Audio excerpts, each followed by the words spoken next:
أهلا بكم مشاهدينا الأعزاء، أعود إليكم لنبدأ حوار حلقة اليوم. الاستعدادات لاستقبال موسم الصيف واستقبال شهر رمضان الكريم من قبل وزارة الكهرباء والطاقة ممثلة في مديرية الكهرباء والطاقة بالإسكندرية. هنتكلم عن أيضا العمليات اللي بتتم حاليا للإحلال والتجديد على مستوى جميع الأحياء ومواجهة الاستهلاك الزايد والأحمال اللي هتكون في شهر رمضان الكريم. حوارنا من خلال لقائنا بالمهندس أحمد الغمري رئيس قطاع الإضاءة العامة بالإسكندرية ووكيل وزارة الكهرباء. أهلا بيك يا باشمهندس، سعداء بوجود حضرتك معنا النهارده. احنا النهارده بنتكلم عن خطة الكهرباء والطاقة في الإسكندرية لأمور كثيرة جدا. أولا لمواجهة الأحمال الزايدة اللي هتشهدها المحافظة خلال فصل الصيف وأيضا خلال شهر رمضان الكريم، عمليات الإحلال والتجديد اللي بتتم المناطق المحرومة من الإضاءة. فحضرتك تدينا فكرة عن الخطة العامة اللي وضعتها وزارة الكهرباء والطاقة لمحافظة الإسكندرية هنا لكل هذه الأمور. احنا الحمد لله على مستوى الجمهورية عندنا دلوقتي فائض حوالي 2200 ميجا. طبعا احنا اتنقلنا من كل شوية الكهرباء تتقطع في كل مش اسكندرية بس في كل الجمهورية للوضع الحالي اللي هو مفيش انقطاع خالص. يمكن في حاجات بتبقى انقطاعات بسيطة دي اعطال، لكن بعد ذلك احنا على مستوى الجمهورية الحمد لله في استقرار في الشبكة وفي فائض ومفيش حاجة اسمها انقطاع. بس انا بلفت نظر اخواني المواطنين في حاجتين. يا ريت في رمضان نستبدل اللمبات العادية بلمبات الليد الموفرة خصوصا في الزينة عشان نحاول نوفر كويس. مش بنقول ما نعملوش زينة رمضان، لا، زينة رمضان دي حاجة واحنا اطفال بنحبها وحاجات زي كده، بس نستبدلها بقى باللمبات الموفرة عشان ان احنا نقلل شوية في الاستهلاك بتاعنا. زائد برضو التكييفات، يا ريت برضو نقلل في التكييفات خصوصا في المساجد في وقت الذروة. يعني الجو انا شايف يعني العشاء هتيجي في وقت كويس، يعني بعد 7 أو 8 بعد 8، فبالتالي مش محتاجين تكييفات، فنقلل برضو في التكييفات على اساس ان احنا نرشد شوية في الطاقة. لكن كاستعدادات شركة توزيع الاسكندرية لتوزيع الكهرباء احنا مساعدين تماما، عاملين خطة طوارئ. سيد المهندس حمدي عكاشة رئيس مجلس الإدارة بالتعاون مع المهندس شادية حسب النبي اللي هي رئيس قطاعات الشبكات والإضاءة والمهندس عبد المحسن رئيس قطاع التشغيل كانوا عاملين اجتماع وقرروا فيه ان شاء الله هيبقى عندنا خطة طوارئ 24 ساعة. عندنا في كل منطقة في البدائل، يعني لو انقطع التيار في البديل في كابل ريزيرف على طول، مش هيحصل اي انقطاعات ان شاء الله. في غرفة عمليات 24 ساعة، في خط مباشر 121. اي انقطاع في اي حاجة في الكهرباء بتتصل ب 121. ده في خطوط متعددة في التو واللحظة، ده متسجل في كمبيوترايز على طول. بنواجه هذه الانقطاعات وان شاء الله هنشوف صيف جميل، صيف ما فيهوش مشاكل. وفي الوقت نفسه اوجه الشكر للسيد الرئيس محمد عبد الفتاح السيسي عشان سيادته كان في كده اجتماع مع السيد الوزير بتاعنا وقال له بالتمام ايام ما كانت الكهرباء بتنقطع كان الناس بتشتكيكم، دلوقتي الكهرباء ما بتتقطعش، الناس ما بتشكركمش. فنيابة عن شعب مصر انا بشكركم على مجهودكم كوزارة كهرباء. فده كان عبارة عن مساهمة على صدر كل عامل، من اصغر عامل لاكبر لرئيس شركة لسيادة الوزير، وسام على رؤوسنا جميعا. فبنشكر السيد الرئيس محمد عبد الفتاح السيسي. طبعا هي مشكلة الطاقة يعني اللي حصل فيها ده يعتبر إعجاز. احنا كنا مهددين ان يعني الطاقة اللي عندنا ما تقدرش انها تكفي احتياجاتنا، لكن في فترة قصيرة جدا تم البدء في عدة مشروعات ادت لزيادة الطاقة المنتجة، وبالتالي يعني الازمة تكاد تكون مش موجودة حاليا. لكن حضرتك برضو اشرت ان في فائض في فائض دلوقتي موجود في الكهرباء، لكن في بعض المناطق في اسكندريه بتشهد انقطاع للكهرباء من ربع نص ساعه زي منطقه السيوف. لا، دي عباره عن ممكن يكون اعطال، وممكن يكون احلال وتجديد للشبكه.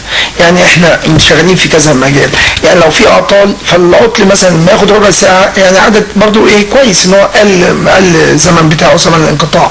لكن في الوقت نفسه في احلال وتجديد للشبكه، فانا برجع ذلك لاحلال وتجديد على اساس ان احنا نستقبل رمضان بصوره جميله وما يبقاش في اي انقطاع. الاحمال الزايده اللي هتبقى موجوده في شهر رمضان هتقدروا تواجهوها ازاي؟ ان شاء الله احنا عاملين حسابنا وفي فائض وما فيش اي مشاكل، يعني بس احنا مش عايزين نقول للناس بقى في فائض استهلكوا الفائض، لا عايزين يساعدونا نرشد استهلاك الطاقه الكهربائيه. والله هو دلوقتي في حاجه يعني شغاله كويس جدا اللي هي اللمبات الموفره، اللمبات الليد اللي احنا عاملينها مطرحينها دلوقتي، وفي خبر حلو ان هي بتتقسط على 36 شهر. لان اسعارها الاسعار بتاعها مش مرتفعه ولا حاجه، بالقياس لايه؟ ان ليها ضمان سنتين. انت لو جبتي لمبه ليد من اي محل ملهاش ضمان، باظت خلاص رميتيها، لكن دي ليها ضمان، بتاخدي ايصال، الضمان ده سنتين، العمر الافتراضي للمبه بتعدي سنتين، ممكن توصل ل4 سنين 5 سنين. اللمبه الليد اللي احنا يعني بنضمنها دي اصلا مختبره كويس وليها اختبارات، يعني احنا بنضمن ان هي تقعد على الاقل سنتين، هي كده بتقعد اكتر. اماكن توزيعها فين؟ جميع فروع الشركه بالبطاقه ووصل النور، ومفيش اي فوائد، نفس السعر. كل مواطن من حقه ياخد 20 لمبه. سعرها كام؟ هي في حدود 25 جنيه، بتتقسط على 36 شهر. بس يعني عمرها طويل ولا يعني لو تلفت في خلال سنتين بترميها، بتجيبها لنا بنرميها يعني خلال سنتين كاملين في اي وقت بتجيب اللمبه تلفه تاخدي واحده بدلها. تمام، دي حاجه جميله بس جدا. كده. طيب كنت برضو عايزه اعرف من حضرتك بالنسبه عمليات إنارة بعض المناطق المحرومة في اسكندرية هنا، الكهرباء أساسا لحد دلوقتي ما وصلت لهاش، العزب والمناطق العشوائية، وزي ما حضرتك ذكرت العزب. هل في خطة لتوصيل الكهرباء لهذه المناطق؟ ان شاء الله مش هينتهي صيف 2016 الا لما هيكون ما فيش ولا مكان فيك يا اسكندريه مش مضاء، خاصة العزب. امبارح الحمد لله اطلقنا الطيار على عزبة اسمها الرابعة النصرية في ابيس، دي كانت من الاماكن المحرومة، وكان معايا السيد عضو مجلس الشعب الاستاذ صلاح عيسى، ووسط فرحة عارمة من الاهالي. دي مش اول عزبة، لا ده احنا لسه من قيمة اقل من شهر كنا اطلقنا الطيار برضو على مجموعة عزب في المنتزه، زي عزبة العرب الكبرى، زي عزبة العرب الصغرى، عزبة الميكنة. وكان برضو معانا السادة اعضاء مجلس الشعب، الاستاذ حسين خاطر والاستاذ سامح السايح والاستاذ محمد عطا سليم. نفس القصه، رحنا عزبه برضو اسمها الطوير، برضو اطلقنا عليها طيار، كان معنا التركي، الاستاذ التركي ده عضو مجلس الشعب برضو. وقبل كده برضو اطلقنا الطيار على ابيس الاولى وابيس الثانيه، كانت معنا الاستاذه الهام المنشاوي. يعني اعضاء مجلس الشعب معانا على طول، يعني في تواصل مع الشعب في اسكندريه هنا لحل مشكله الكهرباء المتعلقه بتوصيل التيار للمناطق المحرومه. فعلا، بس خلي بالك، لولا وجود سياده المحافظ محمد عبد الظاهر، المهندس محمد عبد الظاهر، ودعمه المالي بالمحافظه، بصراحه هو موجه دعم كبير جدا لقطاع الكهرباء، لولا هذا الدعم ما كانش حصل التطورات ديت. يعني انا السنه دي انا في شهر 5 انا في شهر 5 منور حوالي بتاع مش اقل من 40 عزبه، وفي العمريه حوالي 6 عزب، يعني في كل مكان. حتى كمان في اماكن كانت برضو داخل البلد بس ما كانش يعتبر فيها اضاءه، فكان في النائب محمد القراني كان طلب اماكن كتيره ان انا برضو ادعمها، دعمناها. دي ده بالنسبه للاماكن المحرومه. لكن الخطه اللي اجمل بقى ده اللي هو المشروع بتاع سياده الرئيس اللي هو ترشيد الطاقه. موضوع اتكلم عنه ولا طبعا ده موضوع اساسي، ترشيد الطاقه، لان يعني اعتقد ان احنا في ظل الظروف اللي فاتت كل واحد فينا عارف قيمه ترشيد الكهرباء في حياته. احنا كنا مهددين بان نتحرم لفترات طويله جدا من التيار الكهربائي، واحنا يعني اتعرضنا لده وعشناه وشفنا صعوبته قد ايه. يكفي ان انا اقول لك ان من قيمه 5 سنين كان استهلاك الاضاءه العامه في اسكندريه 14 مليون كيلو وات ساعه. استهلاك الشهر اللي فات وصل ل 6 مليون كيلو وات ساعه. يعني نسبه الترشيد وصلت اكتر من 60%، وده انجاز كبير جدا. طبعا اللي ساعدنا على كده انتوا عندكم خطه اللي اتعملت من الرئاسه التوعيه؟ لا، ده خطه الرئاسه عملت ايه؟ غيرت اللمبات من 400 واط الى 150 واط في الشوارع، وغيرنا اللمبات من 250 واط ل 100 واط. ده كده كانت مرحله اولى. المرحله الثانيه اللي بدات من حوالي شهر او شهرين، يمكن حضرتك ملاحظاها في الشارع، ان احنا بنغير اللمبات للمبات ليد. اللمبه الليد دي بتوفر 75% من الطاقه. طبعا احنا غيرنا في كل اسكندريه لحد دلوقتي اكتر من 3000 لمبه، 4000 كشاف ركبناهم ليد. حضرتك لو مشيتي في شارع ابو قير من اول باب شرقي لحد رشدي هتلاقي الكشافات الليد ديت. لو حضرتك رحتي محرم بيه شارع عرفان، شارع الاسكندراني، شارع الحديني، شارع منطقه المحاكم هتلاقيها كلها ليد. لو حضرتك طلعتي من عند النبي دنيان ورحتي للاستاد هتلاقي كله ليد. شارع اسمه سليمان اليسري. لو حضرتك رحتي العمريه في الشوارع الرئيسيه كلها اتغيرت بقت ليد. لو حضرتك رحتي المنتزه هتلاقي امبارح لسه عاملين مشروع جديد وكان منطقه محرومه في المنتزه واطلقنا عليها كشافات ليد، اللي هو الطريق بتاع الاصلاح كله اتغير ليد. وكمان في حاجه اسمها حوض 12 الطريق ده كله عملنا المدخل بتاعه كشافات ليد. ده كده غير بقى السبع بنات، غير الفرادة، كل دي لمبات ليد. اللمبه الليد دي بتحطيها بتوفر لك 75% من الطاقه، من 14 مليون في الشهر الى 6 مليون. طبعا ده كده انجاز كبير طبعا. وان شاء الله على اخر السنه ممكن نوصل لل6 نخليهم 5، وده يبقى حاجه جميله جدا.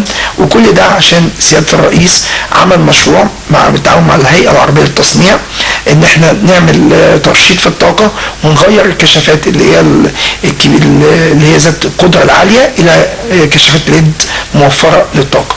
اكيد برضو انت حضرتك بتمشي على الكورنيش هتشوف اللمبات الليد البيضه دي، هي اللمبات البيضه. فاسكندريه لا اللي انا شايفه ده زي ما قال سياده المحافظ يعني ده بيتم فعلا. اسكندريه هتتلألأ خلال الفتره القادمه. بامانه المحافظ بتاعنا ده يعني لسه فتره وجيزه. اللي عمله في مجال الاضاءه في خلال او في مجال الكهرباء عامه في خلال الفتره بتاعته بامانه بقام سنتين مع غيره. بس انا زعلان عشان موضوع السكرتير العام سياده اللواء احمد متولي. ما اعرفش ليه اتشال او يعني ما اعرفش فيه ايه بالظبط. الراجل ده بقاله شهر بس ماسك سكرتير عام، متعاون جدا جدا جدا. اشتغلت معاه لما كان رئيس حي غرب، كان عامل شغل كويس جدا. اشتغلت معاه لما كان ماسك برج العرب. هل تغيير القيادات ده بيأثر على يعني اداء بصراحه يعني انا دلوقتي مثلا في رئيس حي مثلا موجود بتعامل معاه، ويعني كان في مثلا اللواء خالد محي الدين كان شغال رئيس حي في العجمي، فكنا عاملين خطه للعجمي. فجاه اتنقل راح برج العرب. فعمال ما تواصل مع السيد رئيس الحي الجديد بيبقى ايه يعني الخطه ماشيه ازاي وبتاع. فهو بيبقى له وجهه نظر شويه. لقيت سياده اللواء بقى في حي الجمهور. هو راجل ممتاز جدا، خالد محي الدين راجل ممتاز ومتعاون. يعني امبارح بيتصل بيا الساعه 1 بالليل عشان انزل اعمل محضر لواحد سارق مش سارق قتله في النافوره بتاعت المنشيه دي اصلا ب 12000 جنيه. شوفي لما رئيس حي الساعه 1 يطلب منك تنزلي تعملي محضر اتلاف لواحد بيسرق كهرباء وبيبوظ النافوره اللي هي يعني المنظر الجميل اللي هو موجود. يعني انا بقدره بصراحه، ويعني انا مش زعلان ان هو يتصل بيا في وقت متاخر، لا حاجه جميله، وانا بتعاون معاه بنسبه 100%. مش هو بس، هو جميع رؤساء الاحياء. يعني حتى خالد فوزي اللي هو خالد فوزي ماسك حي شرق، الراجل يعني يوميا بنتواصل مع بعض، وكان هو ماسك الجمرك، دلوقتي في شرق ربنا يعينه، لان الشرق بصراحه عايزه شغل كتير جدا جدا جدا حتى في مجال الاضاءه. عايزة أعود للجزئية الخاصة بترشيد الطاقة وأتكلم على توعية المواطنين. هل أنتوا ليكوا دور في رفع مستوى وعي المواطن بأهمية ترشيد الطاقة الكهربائية، وإيه هي طرق الترشيد؟ أقول لحضرتك، ترشيد الطاقة هو أكيد المواطن من نفسه لازم هيتجه إليه. لما بيلاقي الفاتورة بتاعته عالية هيضطر إن هو لازم يرشد الطاقة. ازاي؟ ما ينفعش ابقى نايم وفاتح التلفزيون، ما ينفعش ابقى مثلا مشغل تلفزيون هنا وكاسيت هنا ومولع جميع الانوار وانا يعني مش مستفيد بيها كويس. كل ده هتيجي فاتورتك عاليه، فانت هتيجي تقول لك ايه كهرباء غلت. لا، انت اللي استهلاكك زاد كويس. كل ما انت رشدت عملت ترشيد للطاقه كل ما فاتورتك هتبقى ايه معقوله. احنا دلوقتي بنرشد الطاقه في الشوارع، فلازم انت كمان ترشد الطاقه عندك في بيتك، والا هتبقى فاتورتك عاليه وترجع تزعل وتقول ايه ده الكهرباء غلت، ده الحاجه مش عارف كذا، ده الحاجه كذا.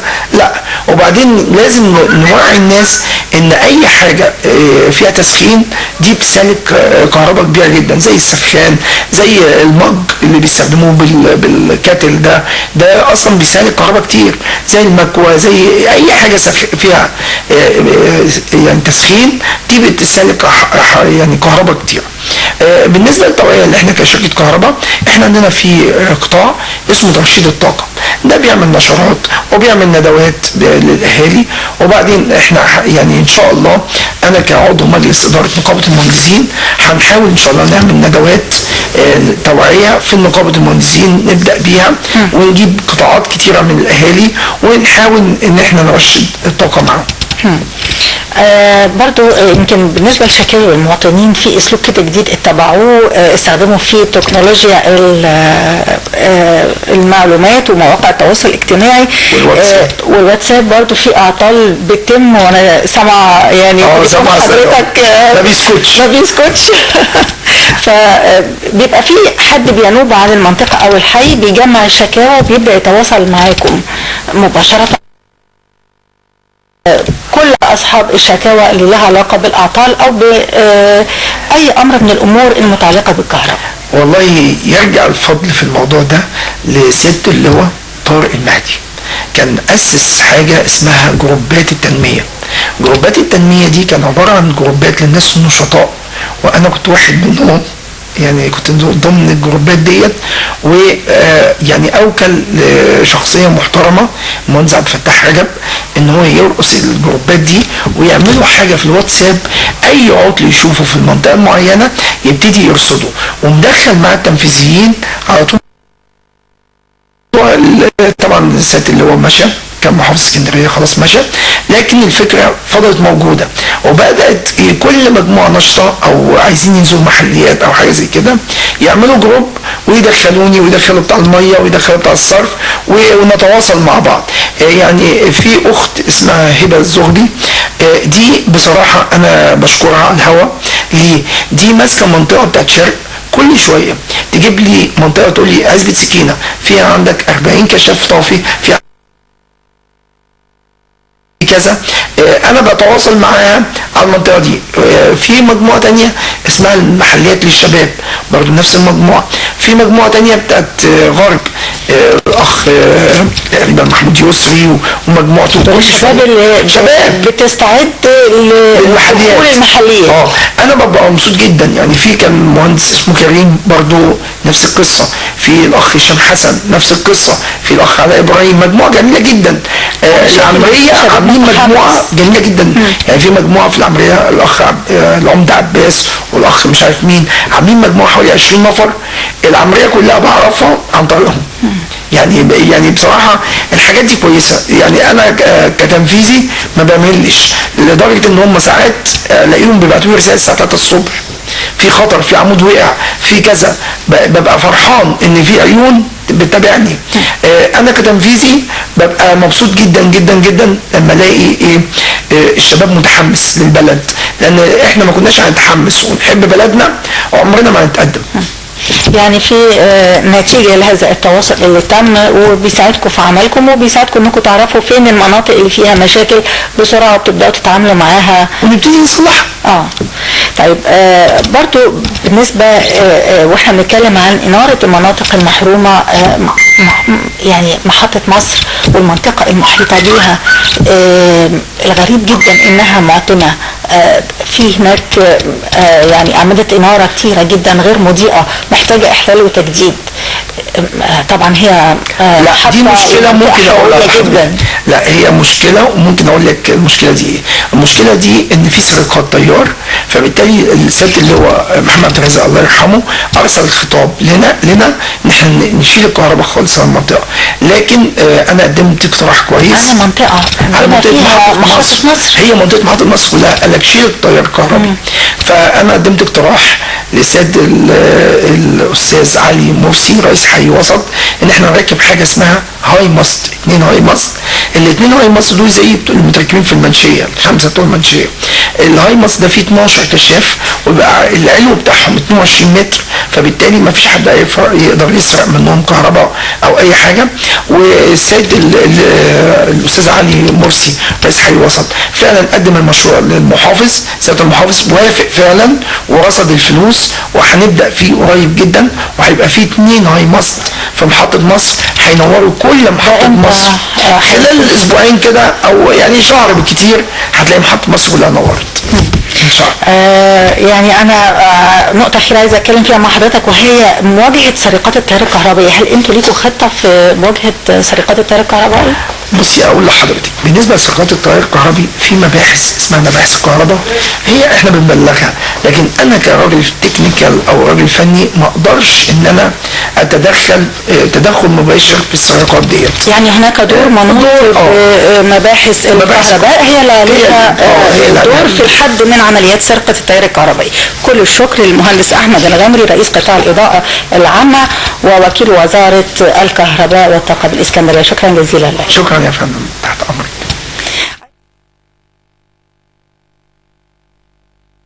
اترككم في رعاية الله وامنه والى اللقاء.